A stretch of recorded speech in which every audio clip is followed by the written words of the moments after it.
El día de hoy vamos a hacer la introducción de lo que sería el reto 3 de la electiva.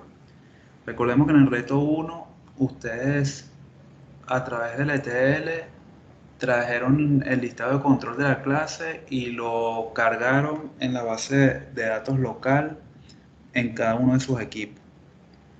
En el reto número 2 generamos un tablero de Power BI en la versión de escritorio o desktop y ahí generamos una serie de métricas que tenían que ser útiles para la toma de decisiones por parte del docente de la materia. Ahí había un Excel que ustedes mismos construyeron en donde estaban los datos básicos de cada estudiante del curso, la dirección ficticia de donde vive, las coordenadas para pintar el mapa en el Power BI y adicionalmente había una columna o un campo que ustedes tenían que definir que era la cantidad de materias que estaba viendo ese estudiante en ese semestre. ¿Ok? Entonces, ahora vamos a, digamos, pasearnos un poco por lo que sería el Power BI online, que ustedes pueden acceder con sus cuentas de la Católica porque existe una alianza. Acá yo estoy con mi cuenta de hecho de la Católica también. Fíjense que esté aquí mi cuenta ucap.edu.be y a partir del Power BI online, ustedes lo que tendrían que hacer es publicar el tablero que hicieron en la versión de escritorio en el online y luego vamos a hablar de qué se va a hacer para el reto 3 que tiene que ver justamente con esa migración que van a hacer. Pero antes de llegar ahí hay que explicar algunas cosas del Power BI Online, ¿no? Fíjense que el Power BI Online básicamente estamos hablando de tener un tablero o un dashboard en la nube. O sea, simplemente es el mismo tablero que veníamos haciendo en la versión de escritorio. Nosotros podemos crear acá un tablero en el botón crear y él te pide la fuente de datos. Puedes elegir una fuente de datos en la nube o cargarlo directamente de tu equipo, ¿verdad? Si le damos a cualquiera de estos,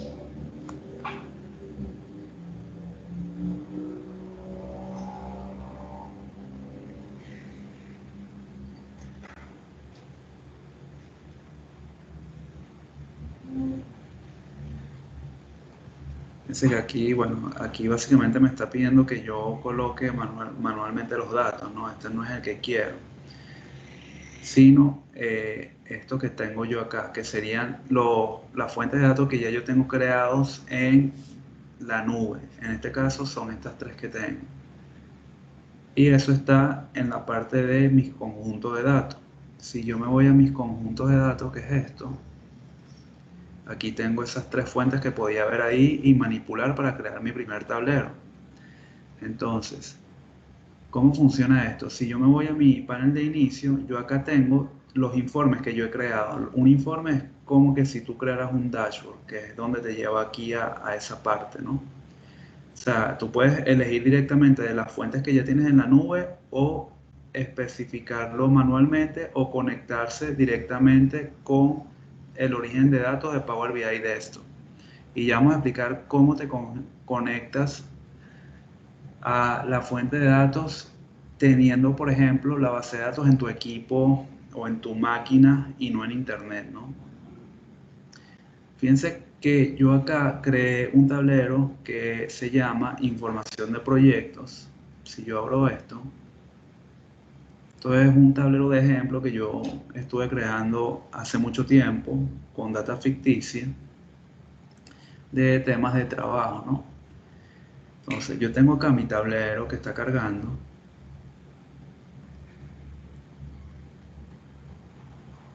y tengo una serie de gráficos que había hecho a modo de ejemplo con información ficticia, la fecha de última actualización, algunos recuentos de cantidad de proyectos atendidos, abiertos, etc. Entonces fíjense que esta interfaz es muy parecida a la interfaz del Power BI Desktop. De hecho, si nosotros le damos aquí a editar, acá ustedes van a poder ver que los componentes que están tanto en las tablas como los elementos visuales son muy similares a lo que tienen en Power BI Desktop. Es exactamente la misma información y la misma forma de presentación que tienen allá. Solo que acá vas a tener algunas opciones que no tienes en el Power BI Desktop por ser gratuito el desktop.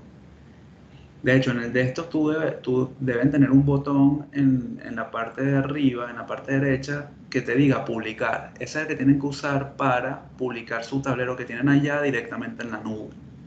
¿Y cómo lo van a conectar? Pues con la cuenta de la Católica. Ustedes ponen la cuenta de la Católica en la versión desktop, eso los va a loguear en el servicio, después publican el tablero, él sabe ya que pertenece a esa cuenta, y después cuando vengan acá a este Power BI Online, ya ustedes deben tener ese tablero publicado acá.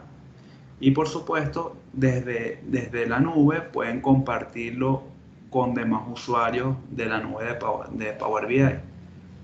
Y les aparecería, por ejemplo, acá en compartidos conmigo, ¿no? Por ejemplo, si yo le doy aquí a compartidos conmigo, me deberían salir todos los tableros que se han compartido con mi usuario. En este caso no tengo ninguno, por lo tanto no me aparece. Bien, entonces, básicamente, ¿qué es el reto número 3 y qué es lo que van a hacer? Es lo que les estoy comentando hace algunos minutos. Lo primero que van a hacer es subir ese tablero desde su versión desktop a la versión en la nube. Luego, el reto 3 va a consistir en generar una alerta automática sobre los estudiantes que estén viendo más de 4 materias en ese semestre. ¿Ok? Entonces, ¿cómo vamos a hacer eso para poder diseñarlo y que funcione? Bueno, hay varias cosas que tener en cuenta. Cuando tú subas el tablero, él va a subir una especie de foto de los datos que están en ese tablero. Es decir, recuerden que el tablero que tienen en el escritorio se conecta a su base de datos, MySQL, Oracle, SQL Server, lo que hayan escogido. Entonces, cuando tú lo subas a internet, él se va a quedar con los últimos, con la foto de lo que tenía en esas tablas y lo que está mostrando en los gráficos en ese momento. Pero si queremos generar alerta, tú en algún momento tienes que hacer que esa data sea dinámica para, una vez que subiste la foto del tablero, si después quieres decir, ah, mira, ahora quiero poner a 3 estudiantes a que vean 5 materias. Al tú hacer ese update, la alerta debería generar, digamos, la notificación de que el estudiante está viendo más de 4 materias en el semestre. Y eso lo va a hacer con cierta frecuencia y vamos a hablar ahora también de la frecuencia. Entonces, lo primero, para poder tener las notificaciones hay que tener acceso a la fuente de datos. La fuente de datos no está en la nube, está en sus máquinas o en sus equipos de trabajo a nivel local. Entonces, ¿cómo podemos hacer para que el Power BI Online se conecte a mi base de datos local de mi equipo? Es muy sencillo y lo vamos a ver. Si yo le doy acá a conjunto de datos, fíjense que yo tengo aquí mi fuente de datos que utilicé para el tablero de información de proyectos. Si yo le doy acá a las opciones y busco la configuración, él acá me da toda la configuración de la fuente de datos que utilicé para armar mi tablero de información de proyectos. Entonces, ¿qué es lo primero que yo tengo aquí? La conexión de la puerta de enlace. ¿Qué es la puerta de enlace? La puerta de enlace básicamente es lo que permite al Power BI Online entrar a tu equipo y consultar la fuente de datos que está, por ejemplo, en MySQL. ¿Cómo haces para configurar esto? Cuando es la primera vez, o bueno, no sé si aquí le doy otra vez y me saca la información, vamos a ver.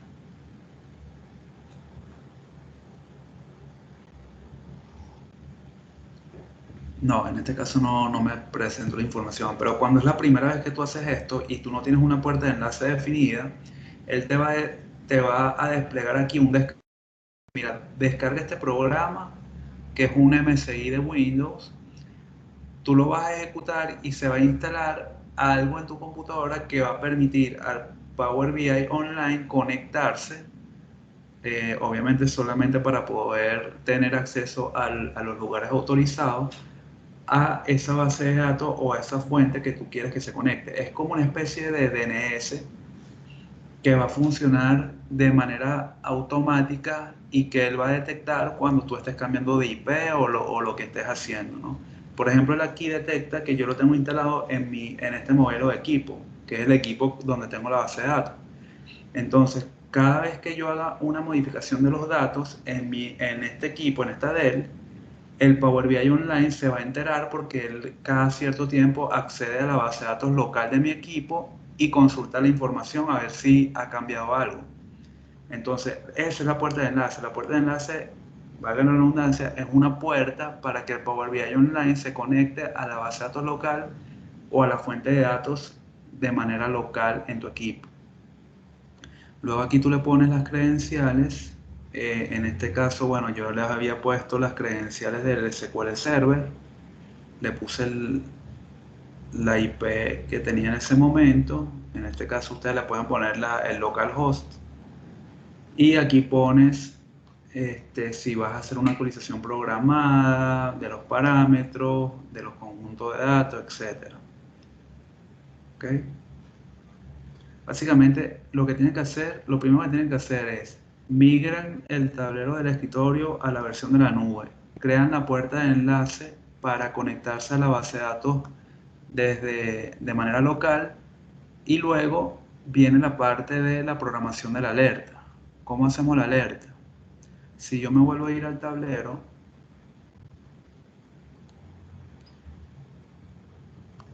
ok,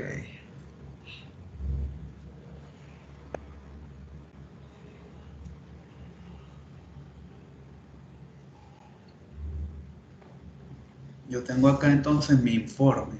Ahora, ¿qué pasa con las notificaciones? Las notificaciones en Power BI Online no funcionan sobre informes. ¿Por qué? Porque en el informe tú puedes tener muchísimas métricas eh, y la notificación tiene que funcionar sobre una métrica cuantitativa que sea de una sola variable. Entonces, para poder programarlo hay que crear un panel. Un panel es como que tengas una versión macro del informe. O sea, tú puedes tener un panel que mezcle o que combine varios informes a través de diferentes métricas cuantitativas de una sola variable. Entonces, para ver lo que tenemos del panel, yo me voy a ir a mi panel que había creado, que sería este está aquí, ¿ves? Informe, que es el que vimos ahorita, y tenemos el panel. El panel es para poder generar las métricas que van a generar las notificaciones. Entonces, si yo abro esto,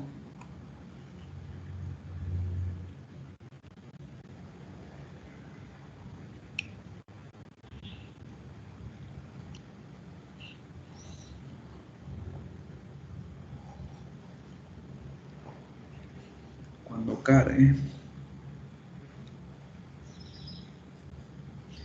ok, entonces, ¿qué hice yo en mi panel? Básicamente generé una métrica sobre lo mismo que tenía en el informe en la parte de abajo, que sería la cantidad de códigos de trabajo, proyectos abiertos y la cantidad de proyectos cerrados. Y sobre alguna de estas, ¿cómo haces tú para generar? Fíjense que cuando le doy clic, él directamente me lleva al informe. Si vuelvo al panel, ¿cómo haces tú para crear una notificación sobre, por ejemplo, esta métrica cuantitativa? Tú le das a los tres puntos y te vas a la parte que dice administrar alertas. Y acá creas la alerta o la regla de alerta. Tú le das aquí al botón más y tú le dices, mira, el título de la alerta es este y yo quiero que sobre esta métrica cuantitativa tú tengas una condición. Cuando esté encima de 100, por ejemplo, 100 códigos de proyecto abierto, entonces quiero que me envíes una notificación tanto por la aplicación móvil como por correo electrónico. ¿Y qué quiero que me envíes? Bueno, el título. Tú puedes decir aquí alerta muchos proyectos abiertos. Ok, entonces, ya con esto, si esta métrica supera el umbral de 100 o está encima del umbral de 100, ¿de 100 qué? De 100 de lo que estés midiendo acá, porque te estás refiriendo a esta métrica. Entonces, si supera el umbral de 100, tú vas a mandarme por correo electrónico y por la aplicación móvil de Power BI una alerta que diga muchos proyectos abiertos. ¿Ok?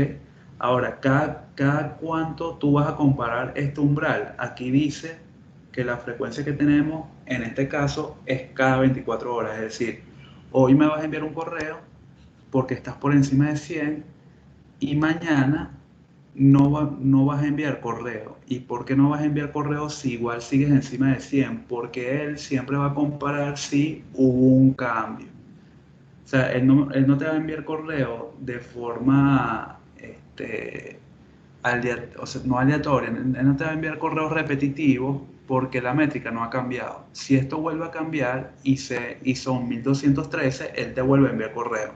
Pero si ya te envió el correo hoy, cuando eran 1212 y superan el umbral de 100, él te envía el correo hoy. Pero si mañana sigue en 1212, no te lo va a enviar mañana otra vez, a pesar de que esté encima de 100, porque la información no ha variado, no se ha actualizado. Entonces, si se actualiza y sigue estando por encima de 100, te vuelve a enviar el correo. Si se actualiza y queda por debajo de 100, no te envía el correo. ¿Y cómo él sabe o cómo él se entera si se actualizó? Bueno, ahí entra en juego el gateway. O sea, por cada vez que el gateway haga la consulta en esta frecuencia que definimos, él va a saber si esos datos o esa métrica sigue así o varió. Y aquí lo podemos hacer bajo varias frecuencias, una vez a la hora como máximo, es decir, cada hora el Power BI Online va a conectarse por el gateway y va a comparar si esta métrica sigue por encima de 100 y si varió, te envía el correo. Si no varió, no te envía nada, pero lo hace cada hora o cada 24 horas. Esas son las dos opciones que tenemos acá. Yo la pondría cada hora, sobre todo para el tema del reto, porque ustedes lo que deberían hacer es, chévere, ustedes subieron el tablero, generaron el panel, definieron la alerta. Lo siguiente que tienen que hacer para probarla es, bueno, colocar un valor a esa métrica que tiene la alerta que no cumpla para que envíe la alerta. Entonces, ¿cómo haces que no cumpla? Le haces un update a tu base de datos para que esté por debajo del umbral o por encima, como tú lo hayas definido en la alerta, y a partir de ahí, en la siguiente hora, cuando él consulte, te debería enviar el correo electrónico y la notificación push por la aplicación móvil de Power BI. Además está decir que, bueno, también deben descargar la aplicación de Power BI online y loguearse con la misma cuenta de Lookup para que detecte que tú subiste también el tablero. ¿Ok? ¿Alguna duda, comentario? Sí, la fuente de datos con la que vamos a trabajar es obligatoriamente una base de datos local. Lo que pasa es que estoy pensando en el caso que, por ejemplo, falle la conexión o sea, al momento de que usted vaya a hacer la prueba. Mira, en verdad lo pueden hacer como ustedes lo hayan definido. Si ya ustedes definieron el segundo reto y el primer reto utilizando una base de datos local, pues entonces tienen que configurar el gateway para que se conecte a su base de datos local. A nivel de reto no va a afectar la prueba porque la prueba la van a hacer ustedes y ustedes nada más van a enviar por módulo 7 los prints de pantalla en donde les llegó la alerta y el correo electrónico a cada uno de los equipos. Ok. Hay una pregunta en el chat también. Profe, yo Ah, gracias. en el reto 2 usé un Excel porque pensaba que solo era el tablero, pero había que usar una Ah, base de datos. mira, si utilizaste un Excel, lo que pudieses hacer es entonces obtener esa fuente de datos de un Google, de una hoja de Google y que tu gateway sea la de Google o ver de alguna forma cómo subes el Excel en el Power BI Online y cómo lo puedes actualizar para que te lance la alerta. Ah, no, era porque para el siguiente reto sí lo puedo hacer la base de datos, pero ya había hecho el reto 2 y casi que está completo tipo con Excel. No hay problema con eso. Bueno, como tú quieras, o sea, si puedes hacer la base de datos, la haces. Si no, la sube, buscas una manera de subir el Excel en el Power BI Online y una manera de modificarlo desde el Power BI Online para que te levante la alerta. Ok, ok. O sea, aquí el propósito del reto es diseñar e implementar una alerta en Power BI. Si lo haces con la base de datos local, bueno, lo puedes hacer con el gateway. Si lo quieres hacer con un Excel, bueno, tratas de ver cómo subes el Excel al Power BI Online para que trabajarlo directamente en línea. Si quieres subir la base de datos a un servicio de internet para tenerla en la nube, también lo puedes hacer y entonces conectarías el Power BI Online al servicio de la nube en donde lo subiste. Entonces, hay muchísimas opciones. Lo importante, más allá de que decidan en ese aspecto, es que implementen la alerta y que eso llegue cada vez que se actualicen los datos. Ok, ok. Listo. ¿Algún otro comentario, duda, inquietud?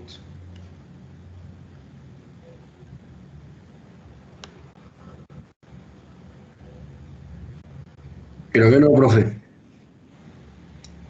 Ok, aprovecho también, si no hay comentarios con respecto al reto 3 y a lo que estamos viendo el día de hoy en Power BI Online, aprovecho también para recordarles que a nivel de proyecto, cada uno de los equipos tiene que trabajar con otro equipo para compartir los datos de de la primera entrega, perdón, del proyecto. Entonces, por ahí me habían comentado, creo, fuiste tú, Iker, que estabas buscando un equipo, pero ya conseguiste aliarte con otro equipo para consultar ambos los datos de uno y otro y registrarlos en su base de datos local. Los demás equipos también deben hacer eso, ¿ok? Entonces, deben seleccionar con qué equipo van a trabajar para poder llegar a un acuerdo en el diseño de la base de datos que van a utilizar en la primera entrega del proyecto, porque recuerden que en la segunda el tablero va a estar con ese mismo modelo. Entonces es importante que acuerden cuáles van a ser los temas de diseño con el modelo de datos en ambos equipos para que sean compatibles con el ETL que van a diseñar. Y tengan cuidado, o sea, no es que vamos a hacer con 8 personas un ETL para los dos equipos. Eso tampoco deberían malentenderlo. Cada equipo va a hacer su ETL, pero deberían llegar a un acuerdo de qué datos van a utilizar, cuál es el estándar, etcétera. Porque puedes tener modelos de datos diferentes, no digo que no. Incluso yo recomendaría que fueran manejadores de base de datos distintos que tenga cada uno de los equipos, porque esa es la utilidad del ETL. O sea, tienes diferentes manejadores de base de datos, a lo mejor puedes tener un mismo modelo y el ETL lo que va a hacer es tomar de un manejador de base de datos y registrar o añadir los datos de ese equipo en tu base de datos más tus datos propios. Ahora, puedes tener modelos diferentes y aún así hacer un ETL para que migre los datos que tiene el segundo equipo al primer equipo. Sí lo puedes hacer. No vas a tener, o sea, vas a tener un poquito más de complejidad, pero de que lo puedes hacer, lo puedes hacer. Ahí lo que vas a tener que trabajar más en el ETL de destino es en la transformación de los datos para llevar ese modelo que ellos tienen a un modelo compatible con el que tú diseñaste y poder registrar las tuplas que estás leyendo. Entonces, lo que digo para llegar a un acuerdo es para que eviten un poco ese tema de agregarle complejidad a las transformaciones cuando lo pueden hacer llegando a un acuerdo unificado en el diseño de datos.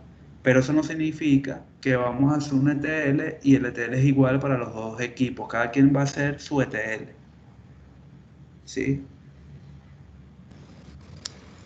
Una pregunta, el proceso de trabajar con otro equipo es que, o sea, obligatoriamente yo voy a trabajar con o sea, puede haber la posibilidad que dos equipos, por ejemplo, quieran hacer un ETL de mi base de datos, o es a juro que un Debería equipo ser solo de mi base de uno, datos. debería ser uno a uno, porque hay que darle oportunidad a todos de que se puedan trabajar en equipo. Entonces no tiene sentido que, por ejemplo, todo el salón se conecte a tu equipo. O sea, deberían ser diversos.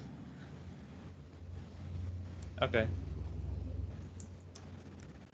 Además que no es una buena práctica porque si el día de la revisión tu equipo falla, pues todo el salón clavó. ¿Ok? Entonces tampoco es buena práctica centralizarlo de esa manera. ok, Recuerden que esto se va a correr en vivo. O sea, yo en la entrega les voy a decir, mira, eliminen la tabla o las tablas que tengan. Entonces, ustedes van a correr ETL y ese ETL se tiene que conectar al otro equipo, traer su registro, insertarlo en su base de datos local, insertar sus propios registros de su país y ahí termina el ETL. O sea, yo puedo decir, ah, bueno, chévere. Ahora le vas a decir al equipo 2 que ponga su computadora en modo avión y vas a volver a correr el ETL. Entonces, ¿qué voy a evaluar yo ahí? Ah, mira, aquí el ETL no se conectó a la otra persona. ¿Por qué? Porque el equipo 2 usó su laptop en modo avión. Eso significa que no tienes conexión a la base de datos de él.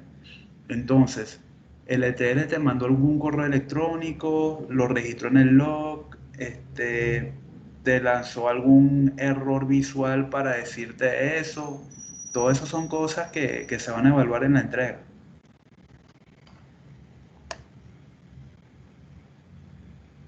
¿Sí? sí. También el tema de tolerancia a falla. No pudiste concentrar los datos, consultar los datos del país del otro equipo. Te envió el correo electrónico de que esa parte falló, te insertó los tuyos al menos o tampoco. Entonces, ¿cómo lo diseñaste tú? ¿De que tenías que insertarlos todos o nada? O si hay un error de conexión, insertas los tuyos y 20 segundos después vuelves a intentar y así. O sea, esas son cosas de diseño que cada equipo tiene que discutir y acordar cómo va a ser el ETL.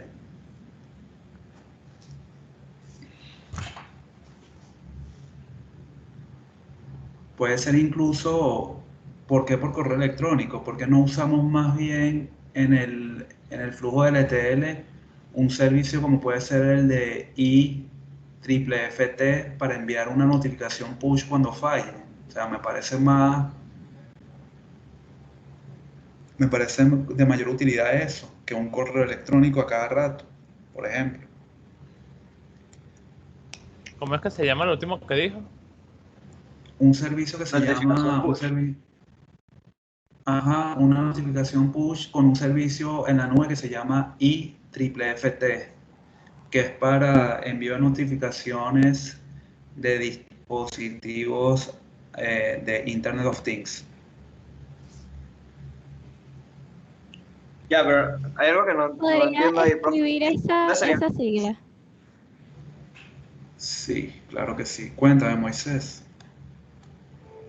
Es José Luis, profe. Este, que no entiendo muy bien.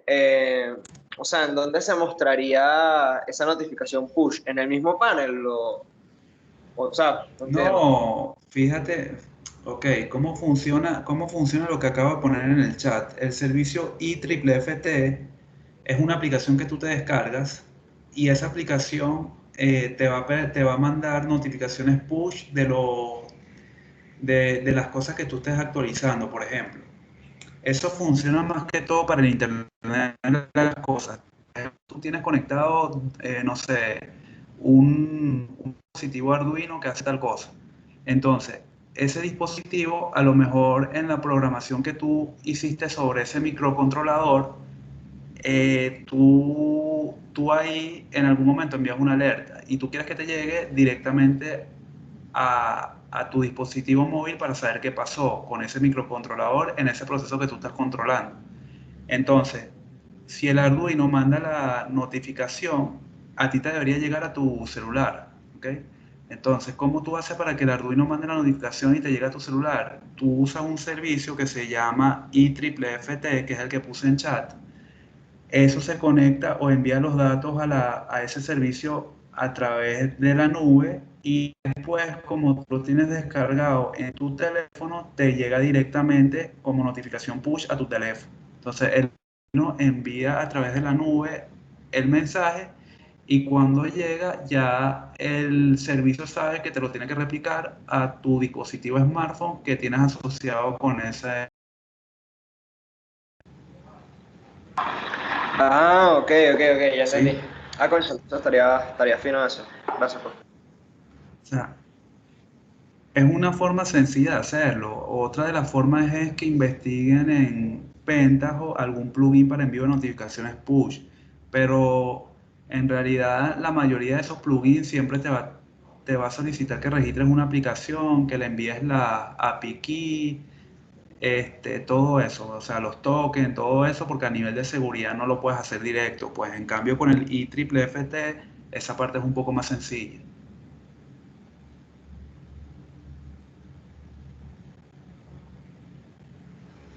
Sí. También la pueden enviar por correo electrónico. O sea, aquí el planteamiento es que yo no les diga cómo van a hacer todo, sino que ustedes sean creativos y a lo mejor ustedes me dicen, mira, IEEE, oye, eso funcionaba hasta hace 2 años y ahora hay uno nuevo que hace tal cosa. Ah, mira, eso puede pasar y si hay uno mejor, pues utilicemos el que es mejor.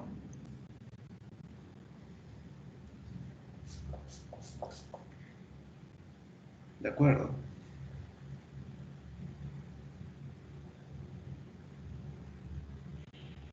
Sí, profe, perfecto. Un comentario. Ok, perfecto.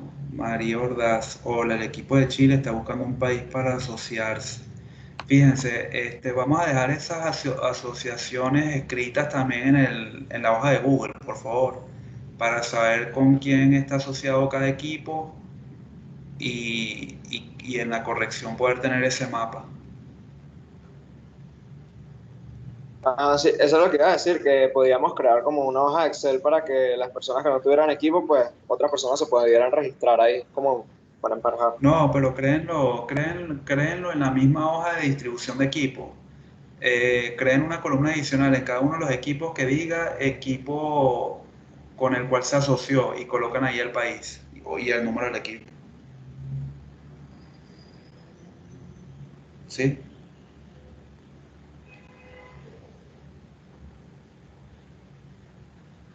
¿De acuerdo? Sí, profe, ya lo creamos. Listo, buenísimo. Entonces, bueno, si no hay ningún comentario adicional, duda, eso sería todo para la sesión de hoy. La semana que viene estaría entonces colocando el enunciado del reto 3 y probablemente eso es lo que estaríamos trabajando para la semana que viene. Entonces, nada, muchísimas gracias por su tiempo. Profe, una pregunta entonces. Espero que tengan. Ajá. Entonces el reto 3 es para, o sea, este fin de semana no, sino el que viene. Sí, no, yo voy a Ok. subir el enunciado a partir de la semana que viene. Estaríamos trabajando en el reto a partir de la semana que viene. Bueno, perfecto. Muchas gracias. No vale a ti. Nada, entonces, si no hay comentarios o dudas adicionales, muchísimas gracias por el tiempo de cada uno de ustedes. Estamos igual disponibles por el foro de Módulo 7 y por Microsoft Teams. Y bueno, recuerden también ir trabajando en el proyecto, sobre todo para el tema de que no se les acumule todo con las otras materias. Esta es una materia sencilla, cuyo propósito es que la disfruten y que no se vuelva algo fastidioso, que ustedes digan, oye, mira, tengo que hacer proyecto ahora de esto, sino más bien todo lo contrario, o sea, más bien que ustedes digan, oye, quiero hacer el proyecto de esto porque me parece súper cool que tengan que enviar una notificación push a través de un ETL cuando el equipo en el cual me estoy conectando tuvo un problema de conexión y no pude traerme los datos. ese tipo de cosas es lo que busca, que sean cosas que desarrollen, que vean útiles y que después ustedes puedan replicar en otras cosas, incluso de trabajo o de trabajo de grado o académico en otras materias, pero que les resulte útil por ese modo, por ese sentido. Entonces, nada, estamos pendientes por los foros de Módulo 7, por Microsoft Teams. Muchas gracias por su tiempo y que tengan feliz tarde. Igualmente. Muchísimas gracias, profesor. Igual, profe, feliz Hasta tarde. luego. Igual, chao.